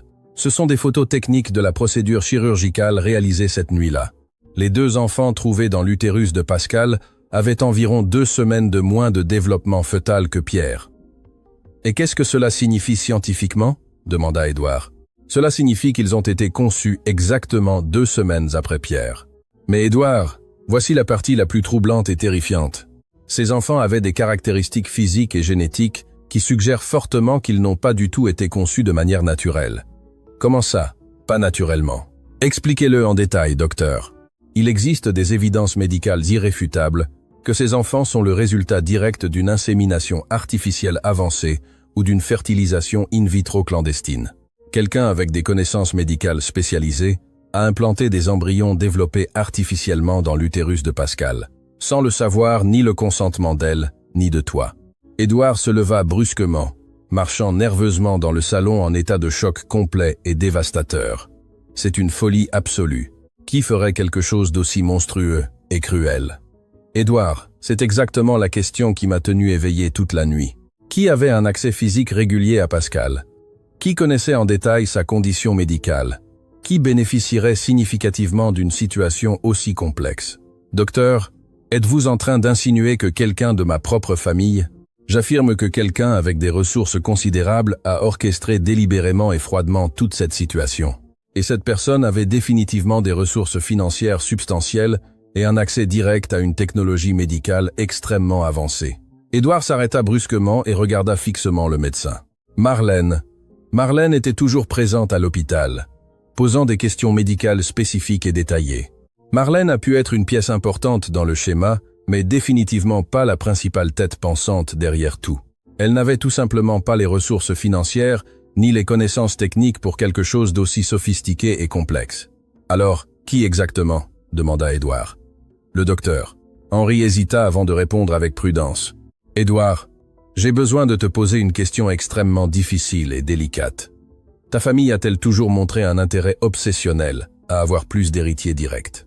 Mes parents ont toujours désiré désespérément plus de petits-enfants. Mais, Édouard, et si quelqu'un d'influent dans ta famille avait décidé froidement de créer plus d'héritiers artificiellement par manipulation génétique, la suggestion était si absurde et troublante qu'Édouard dut se rasseoir, pris de vertige. Docteur, cela semble sortir d'un film de science-fiction impossible. Édouard, la technologie médicale pour cela existait parfaitement il y a 5 ans, et ta famille possède des ressources financières et des connexions médicales influentes pour réaliser exactement quelque chose comme ça. Mais pourquoi ferait-il quelque chose d'aussi drastique sans rien me dire ? Peut-être parce qu'il savait parfaitement que tu n'accepterais jamais volontairement ou parce qu'il voulait avoir un contrôle total et absolu sur ses enfants créés artificiellement. Édouard se passa les mains dans les cheveux nerveusement, essayant de traiter une information qui défiait complètement sa compréhension de base de la réalité. Même si cela est vrai, ces enfants sont complètement innocents. Ils ont désespérément besoin de soins médicaux adéquats et d'amour inconditionnel. J'en suis pleinement d'accord. Mais, Édouard, il y a plus de complications médicales graves. Si ces enfants ont vraiment été créés artificiellement en utilisant du matériel génétique manipulé de ta famille, ils pourraient avoir d'autres problèmes de santé sérieux. Non encore détectés lors des examens initiaux, j'ai besoin de faire des tests beaucoup plus détaillés et spécifiques. Quel genre de problèmes médicaux ? Des problèmes neurologiques dégénératifs, des déficiences immunologiques graves ou même une espérance de vie significativement réduite. Les enfants créés par manipulation génétique expérimentale peuvent avoir des conséquences imprévisibles et dévastatrices à long terme. Édouard sentit une intense nausée monter dans son estomac. Vous êtes en train de me dire directement que Luc et Mathieu pourraient être gravement malades. Je suis en train de dire que nous avons besoin d'enquêter beaucoup plus profondément et rapidement. Et Édouard, il y a quelque chose de plus extrêmement important que tu dois savoir immédiatement. Quoi d'autre peut-il y avoir, docteur ? Henri sortit le dernier document crucial de la chemise. Ceci est un rapport financier détaillé que j'ai pu obtenir grâce à des contacts confidentiels. Quelqu'un a payé exactement 2 millions d'euros à une clinique de fertilisation clandestine, précisément pendant la grossesse de Pascal. 2 millions d'euros. Édouard, ce n'était définitivement pas un accident ni une trahison émotionnelle. Ce fut un projet médical planifié méticuleusement et exécuté avec une précision chirurgicale absolue. Docteur, j'ai besoin de confronter ma famille immédiatement. Édouard, attends calmement. Avant de confronter qui que ce soit, nous avons besoin d'avoir absolument toutes les preuves irréfutables. Et le plus important, nous devons garantir la sécurité physique des enfants. Sécurité. Pourquoi serait-il en danger réel ? Si quelqu'un a investi 2 millions d'euros pour créer artificiellement ses enfants, il pourrait vouloir désespérément récupérer son investissement. Récupérer comment exactement ? Garde légale forcée, contrôle total de leur vie ou scénario encore pire. Édouard sentit une panique primitive s'emparer complètement de sa poitrine. Docteur, ces enfants ne sont pas des expériences scientifiques ni des investissements financiers. Ce sont mes fils, bien-aimés. Édouard, dans ton cœur, ce sont définitivement tes fils. Mais légalement, la situation peut être beaucoup plus compliquée et dangereuse que nous ne l'imaginons. Que dois-je faire exactement ? Premièrement, nous ferons des tests génétiques complètement détaillés sur Luc et Mathieu. Deuxièmement, nous enquêterons discrètement sur qui a financé ce projet sinistre. Troisièmement, nous préparerons une défense légale absolument solide. Et pendant ce temps, tu prends soin de ces enfants comme le père aimant qu'ils méritent. Car indépendamment de la façon dont ils sont arrivés au monde, ils ont désespérément besoin d'amour et de protection inconditionnelle. Édouard regarda par la fenêtre vers la chambre où ses 3 fils dormaient paisiblement. Docteur, même en sachant tout cela, je ne pourrais pas aimer ces enfants plus que je ne les aime maintenant. Édouard, Cela fait de toi un homme vraiment honorable. Mais prépare-toi mentalement parce que lorsque cette vérité sortira complètement au grand jour, il y aura des personnes influentes qui tenteront d'utiliser cette situation contre toi. Quel genre de personnes? Des personnes qui croient que les enfants créés artificiellement ne méritent pas les mêmes droits légaux que ceux conçus naturellement. C'est complètement absurde et inhumain. Édouard, toi et moi savons que c'est absurde, mais la société n'est pas toujours rationnelle lorsqu'il s'agit de questions éthiques comme celle-ci. Édouard se leva et marcha vers la fenêtre, observant la pleine lune éclairant le jardin où ses 3 fils avaient joué joyeusement quelques heures auparavant. Docteur, Henri, indépendamment de la façon dont Luc et Mathieu sont arrivés au monde, ils sont maintenant mes fils et je lutterai jusqu'à la mort pour les protéger. Édouard, je t'aiderai dans absolument tout ce qui est possible, mais tu dois comprendre que cette lutte pourrait être plus difficile que tu ne l'imagines. Pourquoi exactement? Parce que, si ma théorie est correcte, il y a des personnes extrêmement puissantes impliquées dans cette situation. Des personnes qui ne céderont pas facilement le contrôle qu'elles croient avoir sur ces enfants. Qui seraient ces personnes influentes, docteur? Henri rangea soigneusement les documents dans la chemise et regarda directement les yeux d'Édouard. Édouard, selon tout ce que j'ai découvert, je crois fermement que ta propre famille est au centre absolu de cette conspiration élaborée. Et demain, quand tu confronteras ta mère avec ces preuves dévastatrices, tu découvriras jusqu'où ils sont capables d'aller pour maintenir leurs secrets les plus sombres. Les paroles dévastatrices du docteur. Henri résonnèrent dans le bureau silencieux comme une sentence de mort, laissant Édouard complètement paralysé et sans réaction émotionnelle immédiate.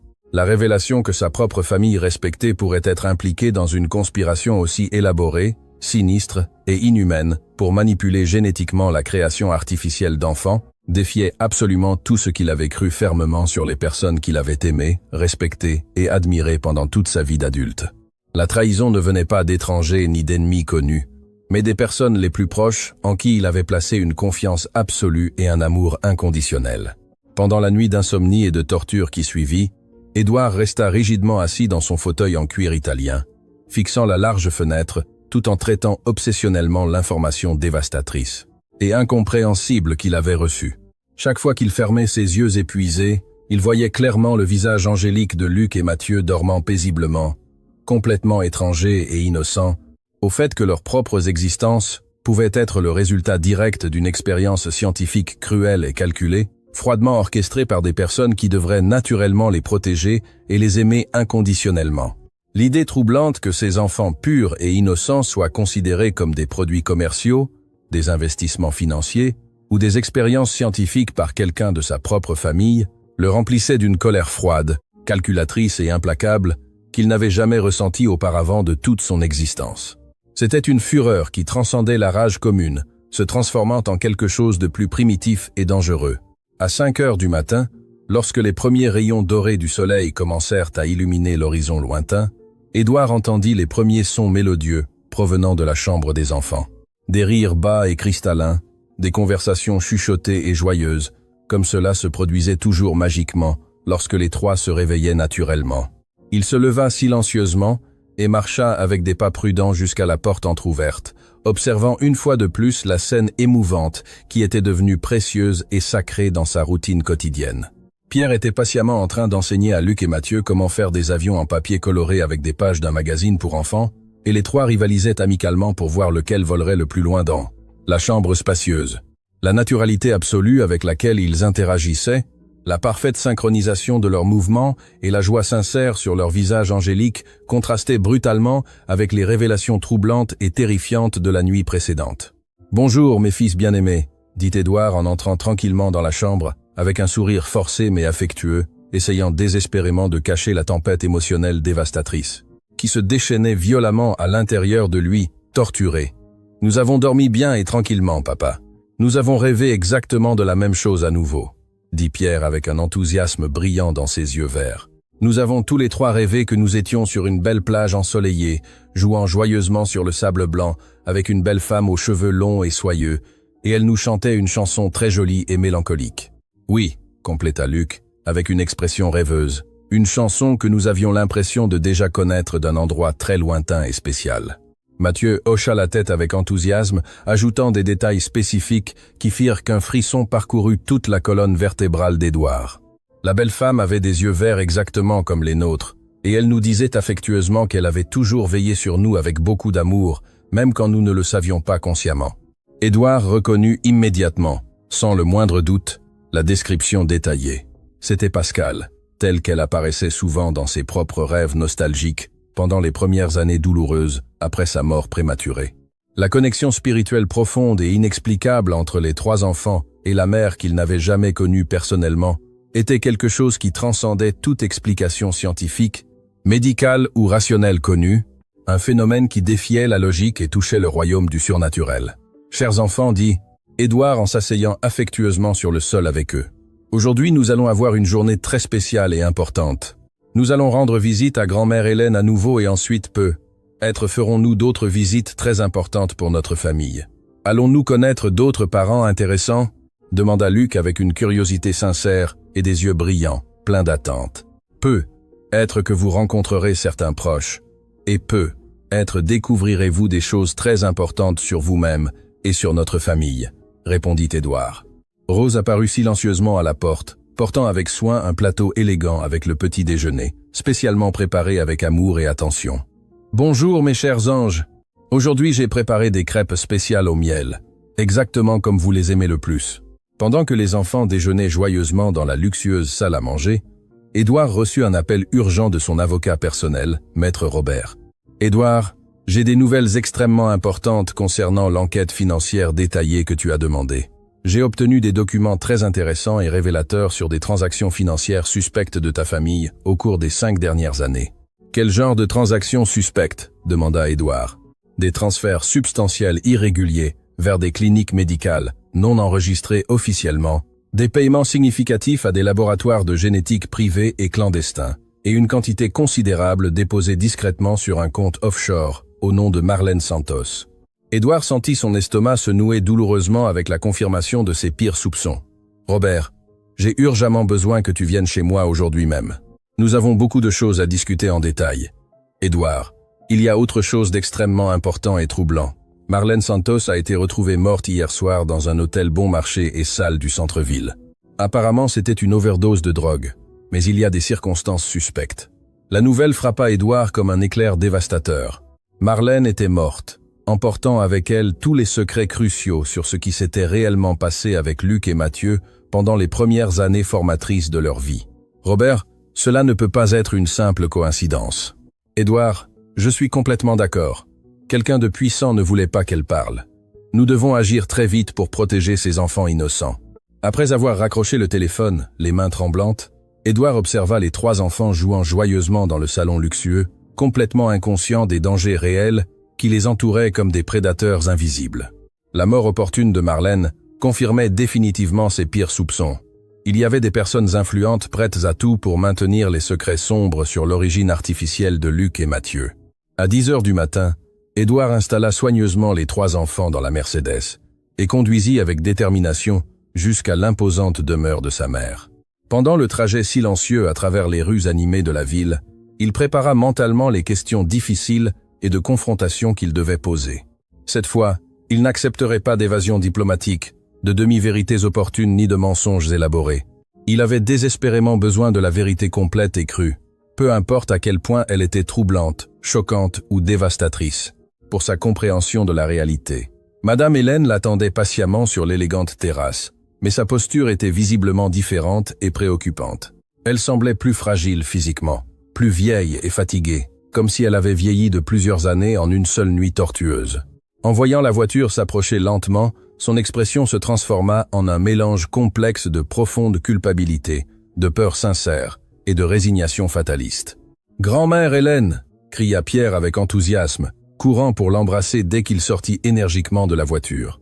Luc et Mathieu le suivirent immédiatement, mais avec plus de prudence instinctive, percevant intuitivement que quelque chose de fondamental avait changé dans le comportement de l'ancienne dame respectée. « Bonjour mes chers et précieux », dit Hélène, avec la voix complètement entrecoupée par l'émotion, serrant les 3 enfants avec une intensité désespérée et presque suffocante. « Chaque jour, vous êtes plus beau, intelligent, et vous vous ressemblez davantage. » Édouard observa l'interaction avec une attention obsessionnelle, remarquant comment sa mère tenait les enfants comme si c'était la dernière fois qu'elle les verrait de toute sa vie. « Mère, pouvons-nous parler seuls immédiatement ?»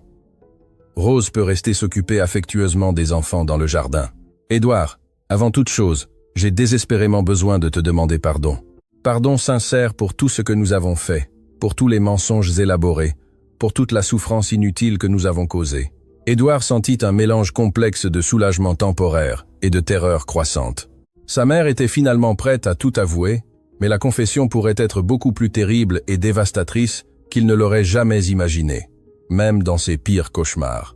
Dans l'élégant bureau de la demeure, Hélène s'assit lourdement dans son fauteuil préféré en velours, semblant soudain beaucoup plus vieille que ses 65 ans bien vécus. « Édouard, assieds-toi confortablement. Ce que je vais te raconter va complètement détruire tout ce que tu crois sur notre famille respectée. Mère, je sais déjà que vous étiez directement impliquée dans la création artificielle de Luc et Mathieu. Ce que j'ai désespérément besoin de savoir, c'est exactement pourquoi vous l'avez fait. » Hélène soupira profondément, comme si elle rassemblait tout le courage possible pour révéler le secret le plus sombre et honteux de sa vie. Édouard, quand Pascal est tombée enceinte naturellement de Pierre, nous avons découvert, grâce à des examens détaillés, qu'elle avait une condition génétique rare qui pouvait se transmettre héréditairement à l'enfant. Quelle condition spécifique? Une prédisposition génétique à de graves problèmes cardiaques congénitaux. Les médecins spécialistes ont dit catégoriquement qu'il y avait 50% de chances que Pierre naisse avec de sérieux problèmes de santé potentiellement fatals. Édouard se pencha intensément en avant, prêtant une attention obsessionnelle à chaque mot crucial. Continue avec tous les détails. Ton père et moi étions complètement désespérés et terrifiés. La lignée des Fournier s'était toujours caractérisée par une santé robuste et une longévité exceptionnelle. L'idée terrifiante d'avoir un héritier malade et fragile était complètement inacceptable pour nous. Alors, qu'avez-vous fait exactement? Nous avons contacté discrètement un scientifique renommé, le docteur Marc Vélise, spécialiste mondial en manipulation génétique avancée. Il nous a proposé une solution expérimentale révolutionnaire. Quelle solution spécifique? Créer 2 enfants génétiquement modifiés et améliorés qui seraient parfaitement compatibles avec Pierre pour d'éventuelles transplantations d'organes, mais qui auraient aussi des versions génétiquement corrigées des gènes problématiques. Édouard sentit la nausée croître violemment dans son estomac.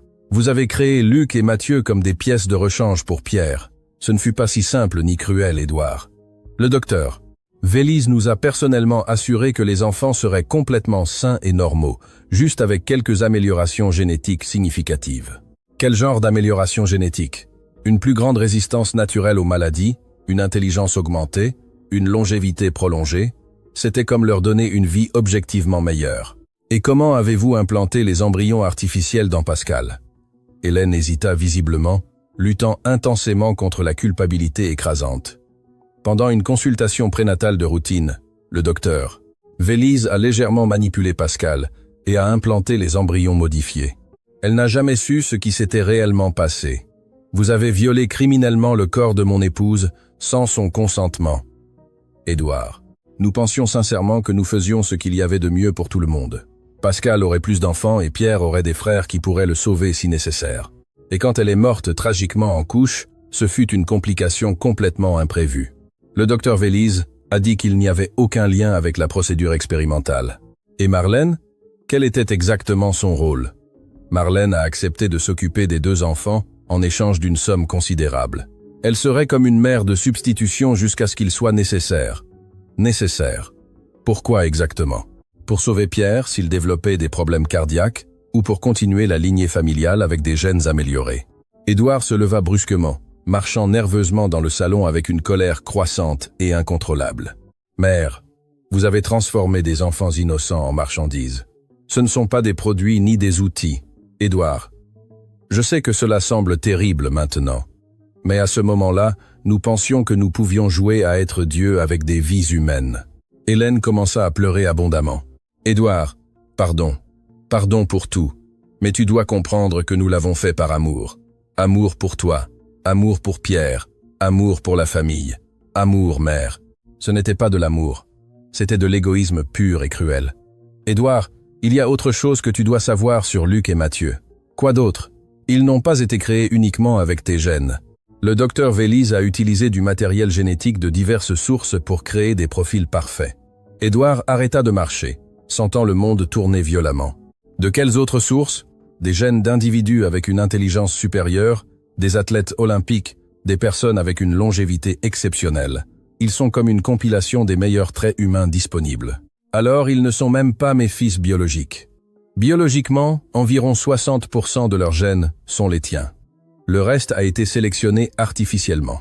Édouard dut s'appuyer sur la table pour ne pas s'évanouir complètement. Où est ce docteur? Vélise maintenant? Il est mort dans un accident de voiture il y a 2 ans. Et hier soir, et Marlène. Je sais pour Marlène. Commodément, toutes les personnes qui savaient la vérité sont en train de disparaître. Édouard, ce ne fut pas. Ce ne fut pas quoi, mère? Ce ne fut pas planifié. Ce n'était pas opportun que les témoins disparaissent. Hélène resta silencieuse, son expression confirmant les pires soupçons d'Édouard. Mère, qui d'autre est au courant de cela? Seulement ta tante Caroline et moi. Ton père est mort en emportant le secret. Caroline savait. Elle a aidé à financer le projet. Oui, c'est elle qui a trouvé le docteur Vélise. Édouard sentit qu'il découvrait une conspiration familiale beaucoup plus profonde qu'il ne l'imaginait. Où est Caroline maintenant? Elle est partie en Europe hier soir. Elle a dit qu'elle avait besoin de s'éloigner pour un temps. Fuir, veux-tu dire? Édouard regarda les enfants par la fenêtre, voyant Pierre enseigner à Luc et Mathieu comment grimper au grand arbre du jardin. Mère, vous avez perdu le droit d'être la famille de ces enfants au moment où vous avez décidé de les créer comme des pièces d'un jeu. Les mots finaux d'Édouard résonnèrent dans le bureau comme une sentence définitive, coupant pour toujours les liens familiaux qui avaient été construits pendant des décennies. Hélène resta silencieuse pendant de longues minutes, absorbant la magnitude de la rupture que ses actions avaient causée. Le poids de la culpabilité semblait physique, courbant ses épaules et vieillissant encore plus son visage déjà marqué par le remords. Édouard s'approcha de la fenêtre et observa les 3 enfants dans le jardin, complètement étrangers à la conversation qui scellait leur destin. Pierre avait réussi à monter à l'arbre et aidé Luc à faire de même tandis que Mathieu les encourageait d'en bas.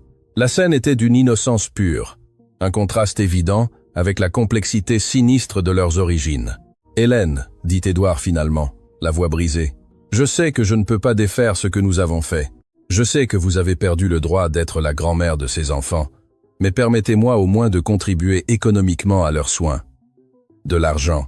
Édouard se retourna pour la regarder, les yeux brillants de froideur. « Crois-tu que l'argent peut compenser ce que vous avez fait? Je sais que non, mais au moins je peux m'assurer qu'ils aient tout ce dont ils ont besoin. Ils auront tout grâce à mon travail et à mon amour. Je ne veux pas un centime de cet argent utilisé pour financer cette aberration, » répliqua Édouard. Hélène baissa la tête, acceptant le refus. « Et s'il t'arrive quelque chose ?» demanda-t-elle. « S'ils ont besoin de soins que tu ne peux pas leur fournir, ils auront Rose, qui les aime sincèrement. Ils auront le docteur. Henri, qui s'est engagé à prendre soin d'eux. Ils auront des personnes qui les voient comme des êtres humains, pas comme des expériences, » répondit Édouard. Hélène marcha vers un vieux tiroir où elle gardait des documents importants. « Édouard, il y a autre chose que tu dois savoir, » dit-elle en sortant une chemise scellée. « Ceux-ci sont tous les documents médicaux liés à la procédure, tout ce que le docteur Vélise a documenté, tous les examens, toutes les modifications spécifiques qui ont été faites. » Édouard prit la chemise avec réticence. « Pourquoi me donnes-tu cela maintenant?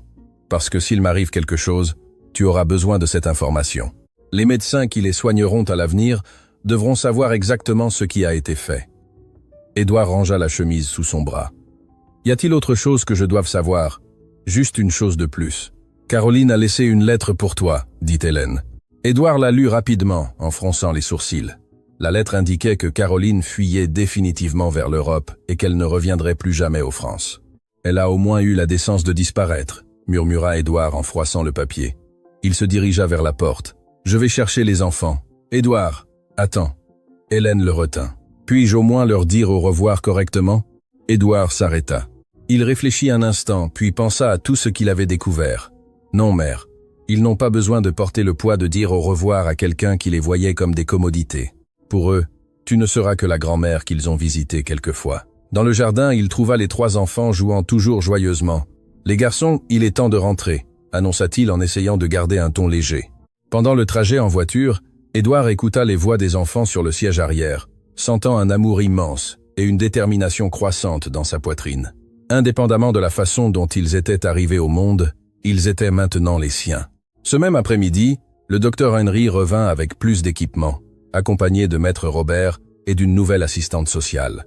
Après avoir examiné les enfants et conversé longuement avec eux, tous s'accordèrent sur le fait qu'ils étaient dans un environnement aimant et adéquat. Maître Robert commença le processus légal pour régulariser la situation des enfants, créant une documentation officielle qui les reconnaissait comme les fils adoptifs d'Édouard. Le processus prit quelques mois, mais se conclut avec succès. Cette nuit-là, Édouard réunit les 3 enfants dans le salon pour une conversation importante. Il leur raconta une version soigneusement éditée de la vérité. Ils étaient nés ensemble, mais des circonstances difficiles les avaient séparés lorsqu'ils étaient bébés, jusqu'à ce que le destin les réunisse ce jour spécial dans la rue. « Alors, nous sommes vraiment frères ?» demanda Luc. « Oui, vous êtes frères par le sang, par le cœur et par l'âme, » répondit Édouard. « Et nous resterons toujours ensemble ?» demanda Mathieu. « Pour toujours. Rien ni personne ne séparera à nouveau notre famille. » Dans les mois suivants, la vie établit une routine nouvelle et stable. Luc et Mathieu furent inscrits à l'école de Pierre, où ils se distinguèrent par leur intelligence exceptionnelle. Rose assuma officiellement le rôle de gardienne des 3 enfants. Le docteur Henri devint le pédiatre exclusif de la famille, surveillant attentivement la santé des enfants. 3 mois plus tard, Maître Robert conclut tous les processus légaux. Luc et Mathieu Fournier existaient officiellement avec des documents valides et tous les droits de fils biologiques.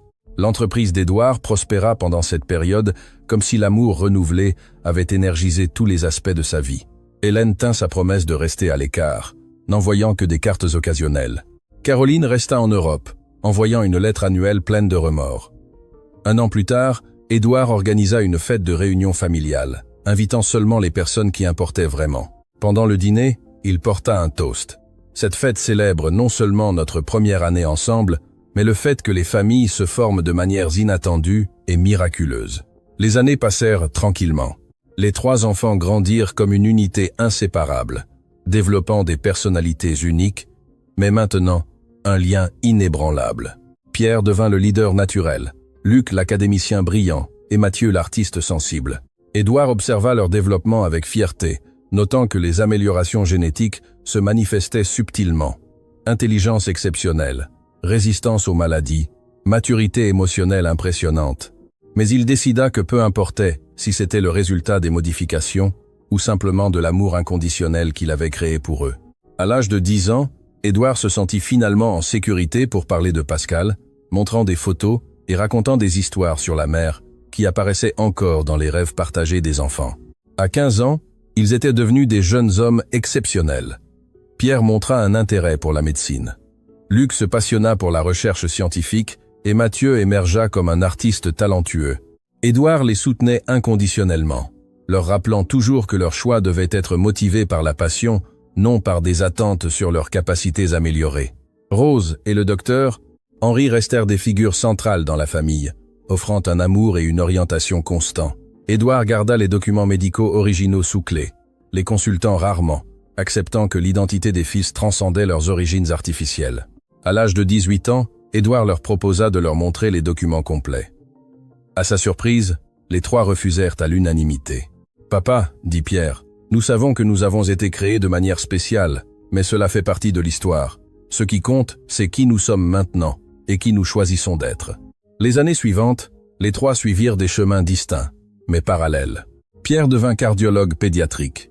Luc obtint un doctorat en bioéthique, se concentrant sur la manipulation génétique, et Mathieu se transforma en un artiste reconnu. Tous se marièrent, fondèrent des familles, et maintinrent le lien unique de l'enfance. Édouard vieillit avec grâce, entouré d'une famille élargie qui incluait ses 3 fils, leurs épouses et éventuellement 7 petits-enfants. Rose et le docteur Henri restèrent avec la famille jusqu'à leurs derniers jours, aimés comme les piliers qu'ils étaient réellement.